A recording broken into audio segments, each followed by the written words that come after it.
We're going to build a computer tonight. This is my friend Ben. He's going to be assisting. And we will start with the motherboard.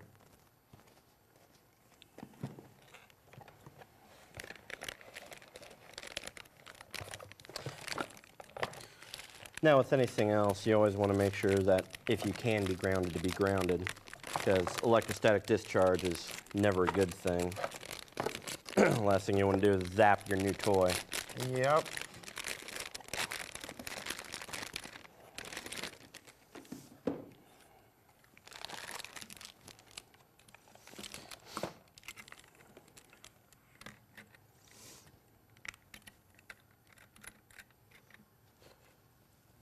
CPU protectors. And we've got our CPU. It's an i5.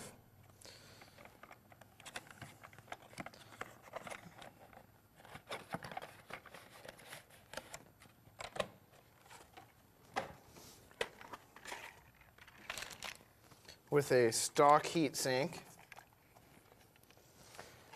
Now, the advantage to the stock heatsink is it already has the CPU goo on here to help.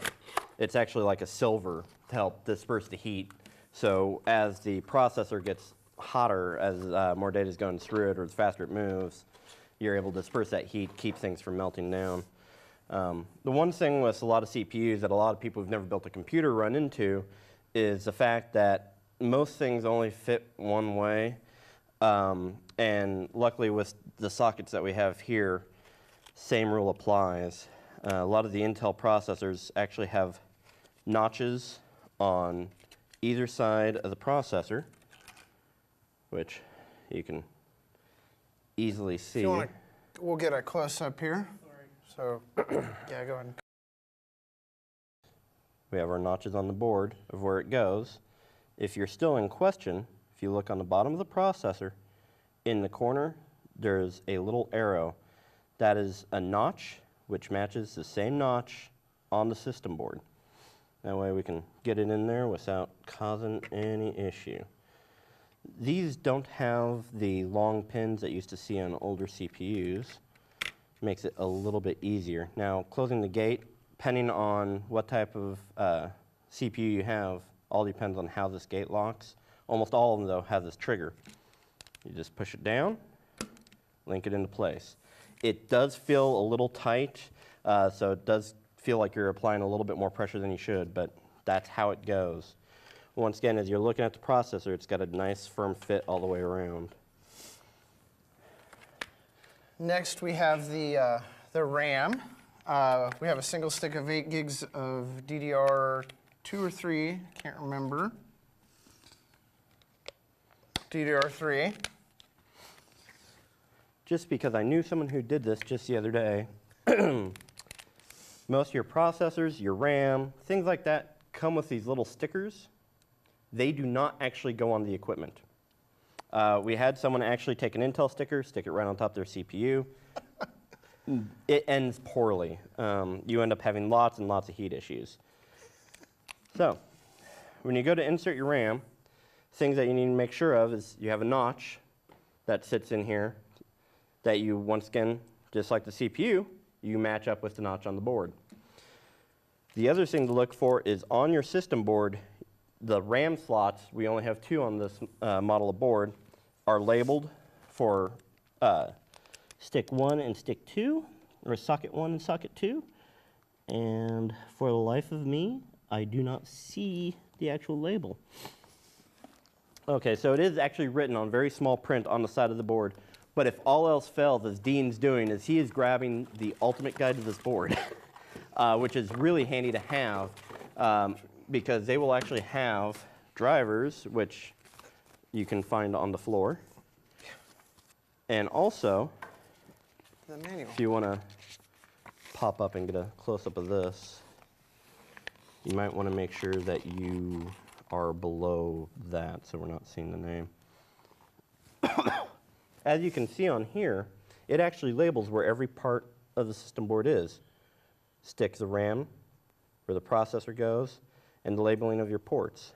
This also has spots where your system fan and CPU fan will plug in. along with your USB ports and the power to help run the system.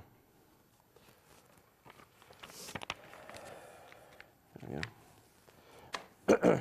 All right. So now that we know that the stick closest to the slot closest to the processor is our first stick, we'll go ahead and take our stick of RAM, slide it into place. Now, depending on your system board, let me pull this back out. We have this little notch that goes up and down. Some system boards will have two on either side, or it will just have a fixed one and one that clicks into place. This one happens to be fixed.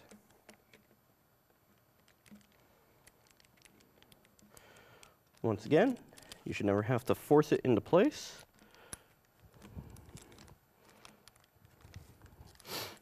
And of course, I have to slide it in wrong the first time I go to do it. Look like a fool. The magic of editing. All right. So, once we have it in place and we're ready to push down, you'll push it into place. And that notch that we opened up will close on its own. You'll want to make sure that it's firmly in place. And you can see that by just looking at the notch where it's closed. You should not see the opposite notch. All right. So, next part's probably going to be tossing on our heatsink for our CPU. You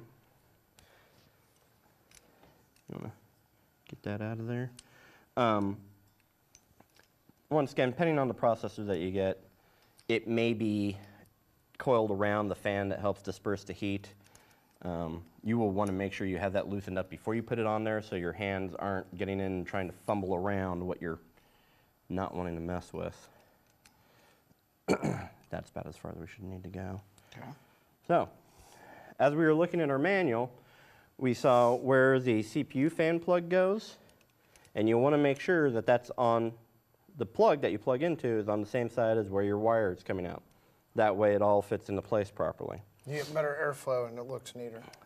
Yeah, that, and if you put it on the opposite side, there is a slim chance that your wire will not reach. Yes. Once you've put this on, don't take it back off. If you have to take it back off, your best bet is you're going to have to get some solution to clean off the silver pad on here and reapply it. The reason why that is the pads that come with these by default are a little bit sticky, and you never want to have space or air between where it hits the copper to where we end up on the die on the processor. So we'll go ahead and set this guy down in here. Luckily, these are push down, so once they're set in place, we'll just push these down to click into place. And we'll line that up all the way around. We'll apply a slight bit of pressure. There we go. And we'll go ahead and hook up our CPU fan. The reason why the CPU fan, any extra fans actually plug into the system board is because the system board actually regulates the speed of the fans based on the temperature of the system itself. The system board will have temperature gauges that reads the outside of the system board and also the temperature right below the processor. So based on where those temperatures happen to be is how fast the fans move, so we can make sure we have enough air to keep the system cool.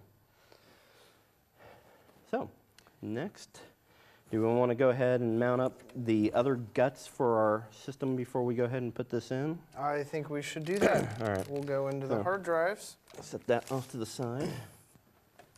In this particular build, I've got two drives.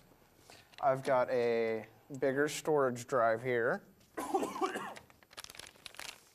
which is a 3 terabyte Western Digital. And then inside the case, I've actually got a SSD, a solid state drive that's already been installed on this tray for a boot drive, which is faster. And we will just slide this back in. For people that are actually curious between the difference between a solid state and a regular spindle hard drive, solid state drives are just like your RAM. It's flash, it's fast, it doesn't require an arm to move across the platters to read the data. So someone who doesn't know anything about hard drives might ask, what in the world am I talking about? So we pull out our hard drive. This is a spindled hard drive. There's actually metal plates inside of here that the data is written on. And how it works is there's an arm that scans across these plates. This is just like a record player plays a record. For those who don't know what that is, hit up Wikipedia. So we're going to go ahead and fit this into place. Now, the reason why platters are so much slower is because just like a record arm, you have to get the data all the way to that arm from the disk spinning to be able to read it. With flash, it can go directly to the sector that the data is requesting and pull the data. Just about there. Now, this build is a little bit different than most system boards.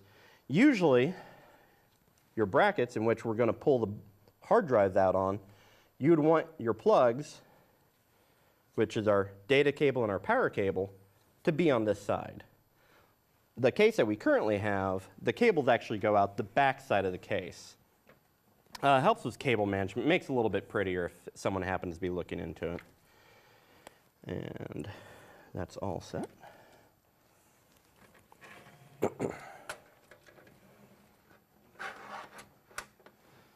Okay.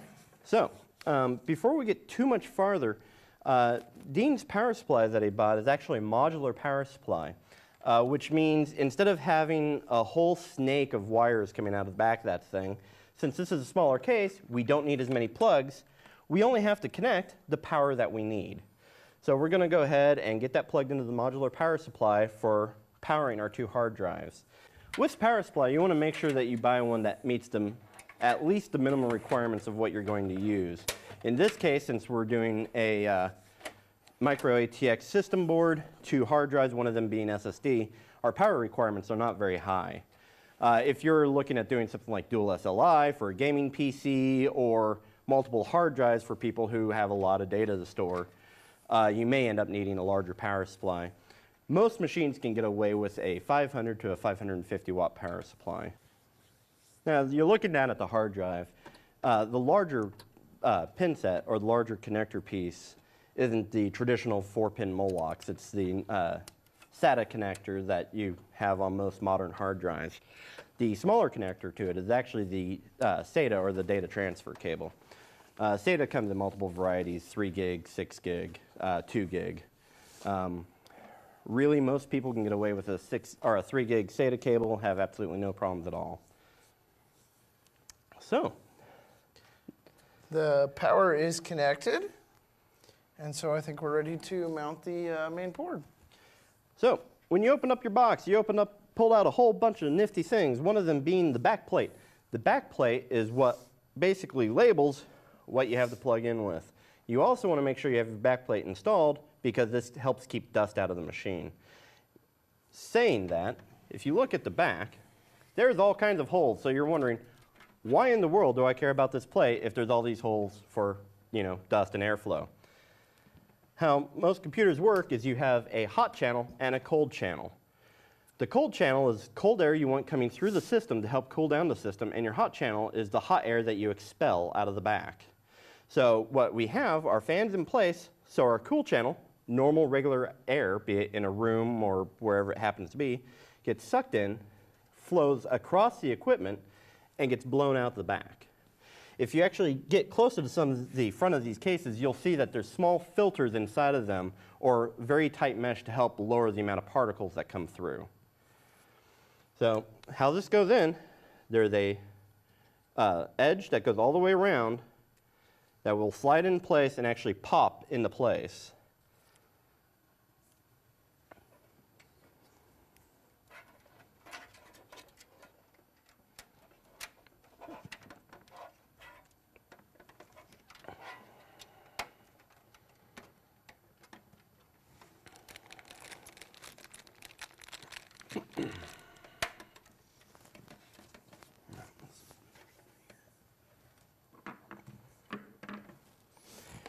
All right, so now it's ready to mount the system board into place. We've got our backplane in place. We have all of our power cables ready. Okay. Get this untwined a little bit. As we can see, this particular case has studs already applied to the case. On a lot of the systems that you run into, you'll receive a bag of nuts, bolts, screws, a whole bunch of stuff. Some of them will be these studs to put in place for your system board to set onto to help keep from having grounding issues underneath. What we'll go ahead and do, we'll take our system board, we'll slide it into place as gingerly as I can without destroying anything. We'll set it down, and then our best bet is to try to slide it into our faceplate. And now we should be able to look at it a little above and see the screws are lining up with the holes on the system board. Now it may require a little bit of pushing, a little bit of holding to hold over the screw holes. And let me go ahead and, are you lined up in front? Looks like it, yep. All right, go ahead and pop a screw on that side.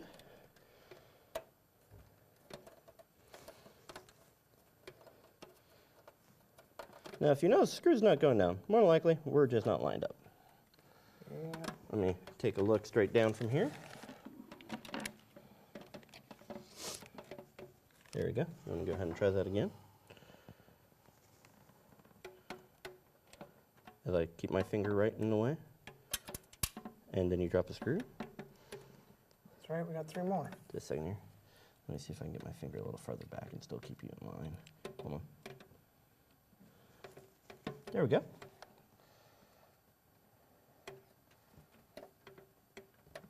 There we go. As you saw Dean do, he actually tilted the screwdriver a little bit to try to keep the screw as straight as possible. That is the best way to keep from ruining threads of these screws because they are very fragile, unfortunately. And he's just going to repeat the process 3 more times until the system board's completely screwed in place so it doesn't move around. The reason why you don't want this thing to ground is if you've ever looked at the bottom of the system board, you see all kinds of little plugs, little adapters that's just nothing more than the solders poking through the bottom of the system board. What our goal is to make sure that we don't end up contacting 2 places anywhere so we don't have electricity arcing. You will see plenty of custom system board mods out on the internet where people have taken cases, plywood, all kinds of different things, screwed a system board to it. We have seen people actually mount system boards to the anti-static bags that it comes with. I wouldn't recommend it, but I do know most of the time it does work.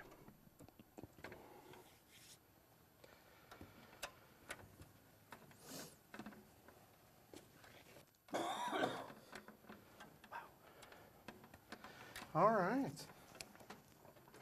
All 4 in. All right. We're all 4 in. So, now that we've got our system board in place, the next major things we have to do are connect the rest of the peripherals. So, we have 2 SATA cables. This is what actually transports the data between the hard drive and the system board.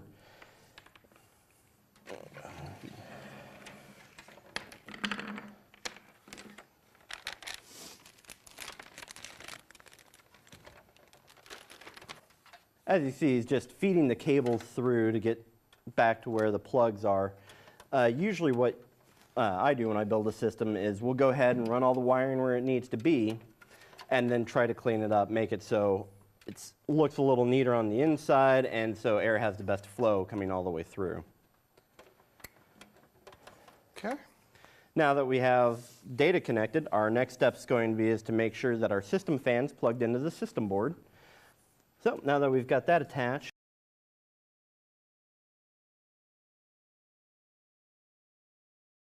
we need to actually power our system board. We have 2 different power cables. Depending on what type of system board it is, you're either going to use this full cable or you're going to break this piece off. In our case, we won't need to break that off since system board is made for it.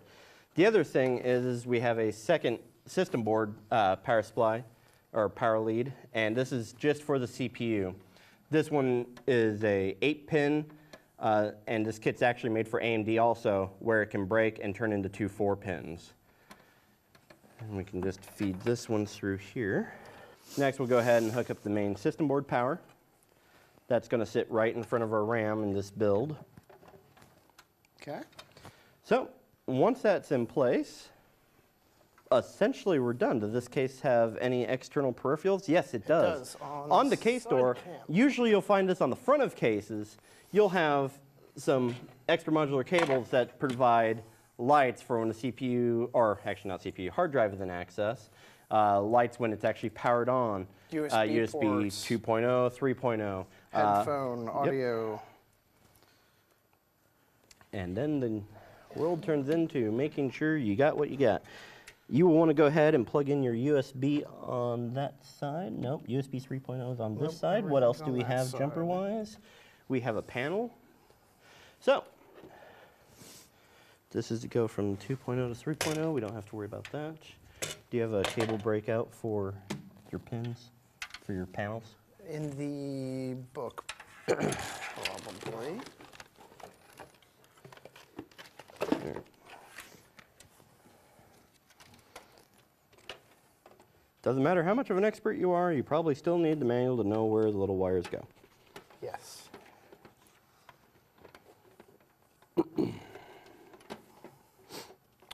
There's our line out, mic out, CPU fan definitions. Wow, all right. Probably just want to grab another close-up of the book.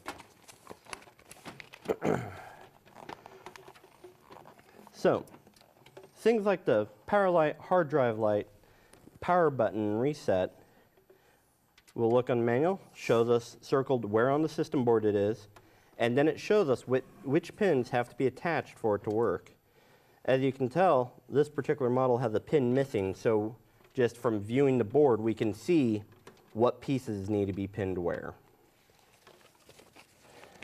And best not close that because I actually do need that. Oh. You want to pop it on its side. I'll let your, I think your fingers are smaller than mine. Shut up. All right, so. USB 3.0. Actually, you'll want to do that later. You go ahead and do this piece. Your best bet is to work from the inside of your board out when you're having to cable things. That way you're not trying to reach around other things that you've already plugged in and have to unplug it just to get it done. All right, so our pin layout, our minus pin right next to it is power and power LED. Okay, I got power switch and reset switch. Okay, so you don't have LEDs for that? Nope, that's for the audio. Nope. All right, so we're going to do power switch. Directly across from it is going to be your reset switch. So right on top of each other. Top of each other. And you want the power switch to be on this side. Okay. Yep.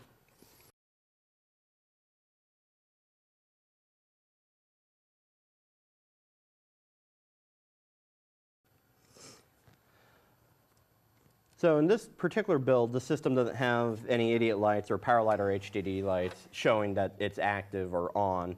A lot of people build systems like that, so if that happens to be in a college dorm room or someone's bedroom, you don't have that green or red light just glowing at you 24/7 if your computer happens to be on 24/7. So once you have those attached, our next thing is going to be is the USB 3.0, which should be just above where you were plugging into.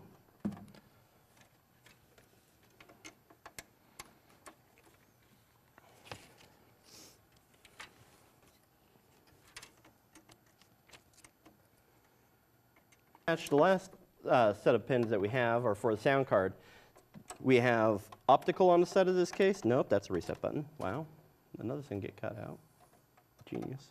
All right. On the side of the case, we have a headphone jack and a microphone jack right on the side, so you don't have to get behind it all the time to plug in your headphones. And that should be right up front. You should see AC97 on the system board right next to it.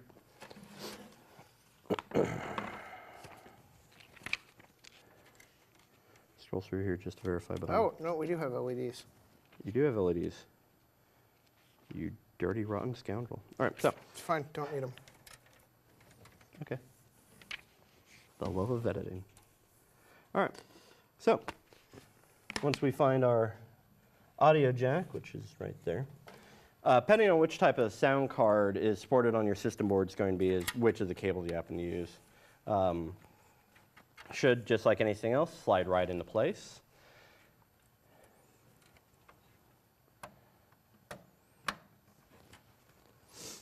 Okay. Now that that's all attached, essentially we have a fully functional system. We should be able to plug the thing into power, turn it on, and make sure we can see post.